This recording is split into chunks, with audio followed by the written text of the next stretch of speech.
morning. Thank you all for being here. I don't have any comment this morning. It's been submitted to the judge, and I'm just anxious to get to work. Thanks, guys. We can't comment on anything at this time. Y'all heard the court. We took it under submission, and he'll make a ruling hopefully in the next day or so. Can you just state what your position is as you stated in there, just for us?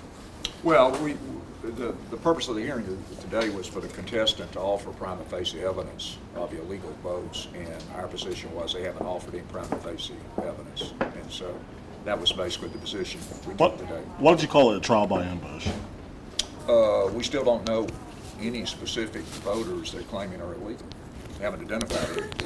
They gave us a list of 400 names, but they're not claiming that many, but they won't tell us which ones, and we don't know, and they didn't present evidence of any today.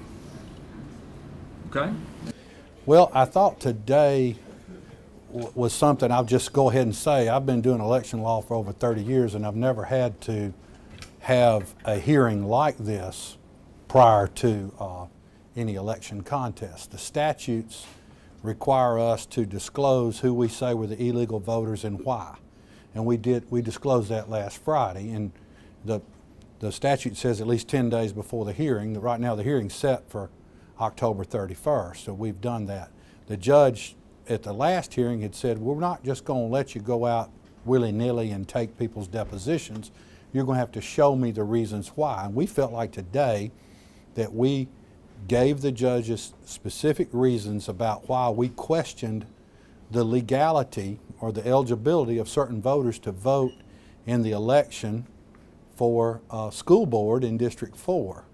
And that was mainly, we argued about the residency requirement, which is in Alabama law called domicile, where somebody lives. And we submitted to the court information that we had gathered where people had been told they had to change their voter registration by their sorority, and that they had been told that they not only had to change their registration, if they weren't registered, they had to register. And those people, you know, they were told this is the candidate we want. There's nothing wrong, I'll make it real clear, there's nothing wrong with somebody saying we want you to support this candidate. But it's when you're manipulating and making things and intimidating people that makes it an illegal activity. And that's so close into, does this person really reside in this district? We have 144 students that told the University of Alabama their permanent address is their home where their mom and daddies are. And they registered to vote within 30 days of this election to say, I'm going to do this. They were doing that because they were told to do it by their organization. And what about that do you contend is illegal?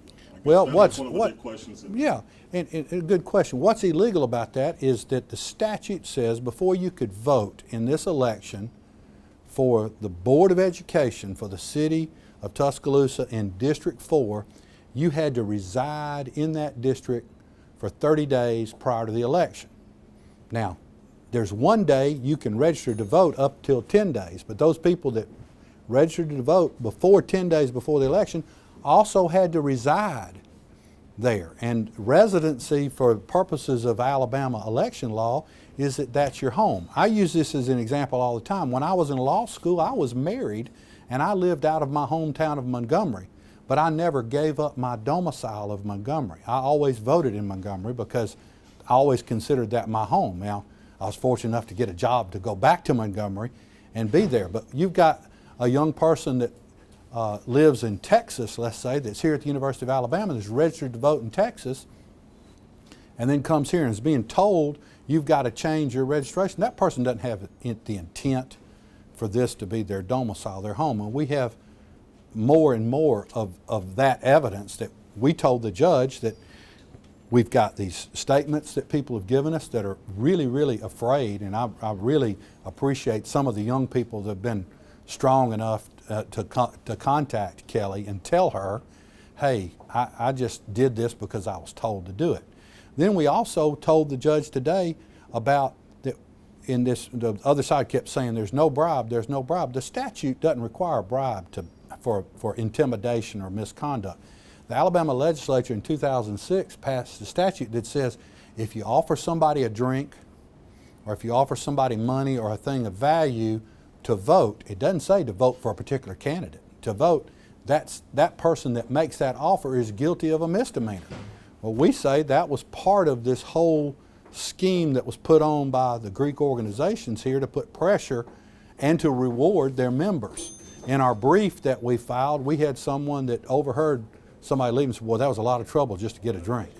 You know, we've had emails that we gave to the court today that show that concert tickets were given to people that proved that they voted in the election. They didn't prove that they voted for somebody. And so we have all of this, and you go, wow, 87 votes is a lot of votes in a small election, but we have hundreds. The names, we gave 397 names of voters that we suspect, that we told the court we expect we'll be able to prove that when we get these people on the witness stand and we think they'll tell the truth, there's a statute that says if they tell the truth, they don't get in any kind of trouble. What kind of information or evidence do you have from the university that 144 people weren't here, well, in enough time to be able to vote in this election? The university has certain public records that mailing lists, and when a student is here and they fill out their forms where they are, they put down their campus address and then they put down permanent address. And 144 of these people put down a permanent address that was somewhere outside the city of Tuscaloosa.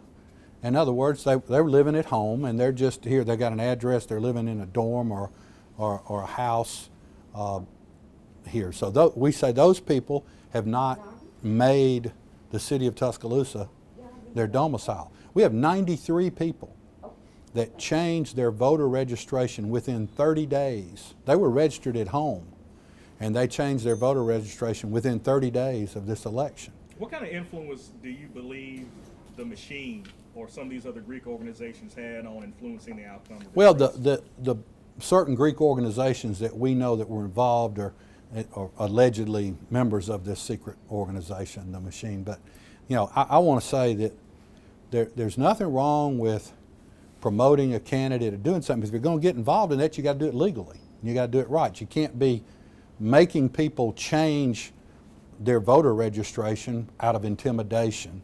You can't be making people go do something because they're going to get a reward for it. You know, this is about who we elect to be on the school board of the city of Tuscaloosa City Schools. Mr. Campbell referred to this as being a fishing expedition, an ambush, a three-ring circus. What's your response to some of the comments that you made? Those are great adjectives that lawyers use all the time when they say, oh no, I don't want this to come in. And so what we've got is, you know, it's a huge undertaking.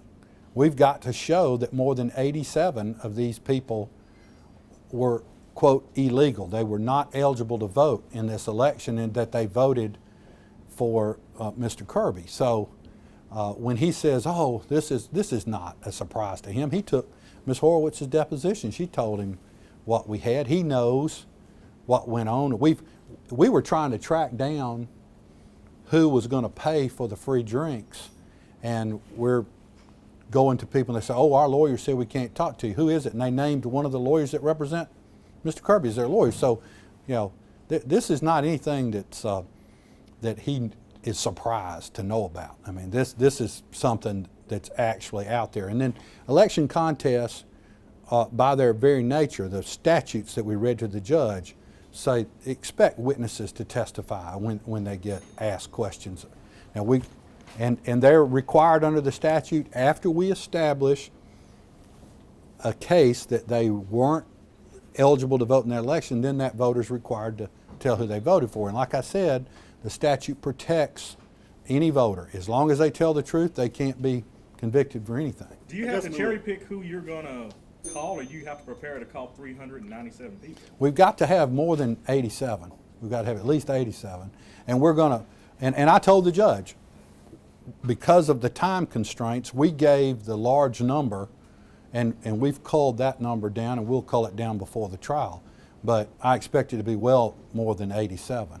How many, you think? It could, you know, right now we're down to right about 300. So we've already culled down almost 100. I guess moving forward, you're waiting on the judge's decision whether or not he's going to grant the objections from the other side. Do you feel that you were convincing to the judge, because he seemed irritated whether or not you had met that prima facie threshold? Well, I'd say, I don't know if the judge seemed irritated. I'll tell you that I've been doing election law over 30 years. I've never had a hearing like this, okay? And I expect the judge is going to look at the law and follow the law, and we'll be allowed to go forward. And so the judge was real clear in his last thing that we couldn't even take depositions from anybody until we showed him why. And that's why we didn't have, we had a list that we gave him and said, this particular voter, Jane Doe, here's the reasons that we have on her. And so I feel that we've accomplished everything that he wanted. It's not something, I don't think the judge said be ready to try your case on October the 15th. He said, tell us why you can make what we call a prima facie, a basic statement. Tell us why you can prove this on this voter. Well, what more do you think that Mr. Campbell was looking for?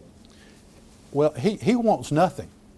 Okay, he wants the case. I mean, he's representing his client, and he wants it. But there, that line from the movie, the truth. They're afraid of the truth. That's what they're afraid of here. They don't want somebody to have to testify under oath because they know they'll tell the truth about what happened, and that this election that he won is going to slip away. Some of these people that you said came forward either to you or Mrs. Horowitz alleging this stuff that went on in the basements of sorority houses and whatnot, why did these people say they wanted to come forward and talk about this? I think they have a conscience. I think they care and they see what happened, and they want to right a wrong that happened. We've and if anybody, if any of y'all are watching, call Kelly. We're not trying to do anything other than the right thing, and what we need is people to understand and know if they tell the truth, they don't have anything to be afraid of. I had a parent call me yesterday that said, you put my daughter's name on a list, and I told him why, and he understood. I said, I'm happy to talk to her. But we've had people go, and I know some of you news people have told me that y'all have gone, and they said, well, we can't talk to you. So, and we respect that. They don't have to talk to us. But, we get down to it, there's certain people we're going to subpoena and have them come. I feel that they'll tell the truth, that I don't have any reason to believe otherwise. What's your thoughts about the fact that Mr. Campbell said that Ms. Horowitz went to some of the sorority houses herself, offered transportation, etc., and that it's essentially the same thing that now you all are claiming? Well, it's real different. She didn't get the whole sorority into a basement and say, if you don't change your registration, you got to stay down in here. She went and said, if you're registered to vote, if you're going to vote, I appreciate you looking at my record and voting for me. And there's some people that are members of fraternities or sororities that are legal residents that live in the district. There's some that aren't.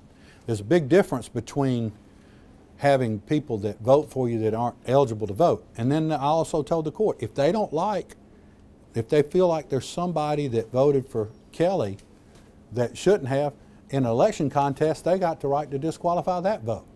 When you file an election contest, it opens up the box and you can go back and look at everybody and see if they're legal from both sides. So they got every opportunity to do that. So as far as that goes, that's just, it burdens on us to have illegal voters. I tell people, I ran for office before and I would ask people to vote for me and they lived in Georgia, and I didn't break any law. I'm just asking everybody that's eligible to vote for me. What's next? Well, next we're waiting on the judge to see what he says, and we've given him a breakdown and also individual lists to see what the judge says that we can go forward with. I hope the judge says that y'all just go forward with everything. And then right now we have a date of October the 31st to begin this trial. Obviously, the court knows we can't try this in one day. This is something that's going to take some time because the law, the legislature has set out statutes that says you call these people as a witness and you establish that they weren't eligible to vote, that they were, quote, illegal, and we're not saying they've broken any law. This is a civil matter. And then At the end of that, then you can ask them how they voted, and they're compelled to testify under oath how they voted. If they tell the truth, they have nothing that they have to worry about. What So happens essentially- on November 4th if this matter isn't settled? Isn't that when the newly Now, you know, and school boards that's a meet? good question. The way the election law is, the status quo remains the same until this case is final. I had a case a couple of years ago of a mayor of a town where my man lost the declared election. We won the trial. The other side appealed to the Alabama Supreme Court, and it was 18 months before we won. And then my man took office, but he lost 18 months of his term. That's something, that's just the nature of the beast, and I think this is such an important case. I was going to tell the judge, I'm not hung up with worrying about what's going to happen for a month or two if Kelly's not in office. So are you basically saying that November 4th on, if it hadn't been decided, Case and Kirby's on the school board? Hey, and that's what the law is, you know, and the law is that that person serves until they're declared that they're not. It's like somebody that, I'll put it to you, it's like somebody that gets elected to something and decides they're moving to Tennessee. Well, they're on the board until they move, and so we're not holding up. We're not asking for anything to be enjoined. We'd like for it to be over, but I think from a practical standpoint, it won't be. How long do you anticipate the trial will be once and if it begins? That's another good question. Depends on how many of these people the judge says we can call as witnesses. I think to call 100 witnesses in a day, and if we spend 10 minutes on a witness, you can do the math. So I anticipate more than 100. I anticipate, you know, perhaps even 200 people called. Thank you, Mr. Thank you. Anderson.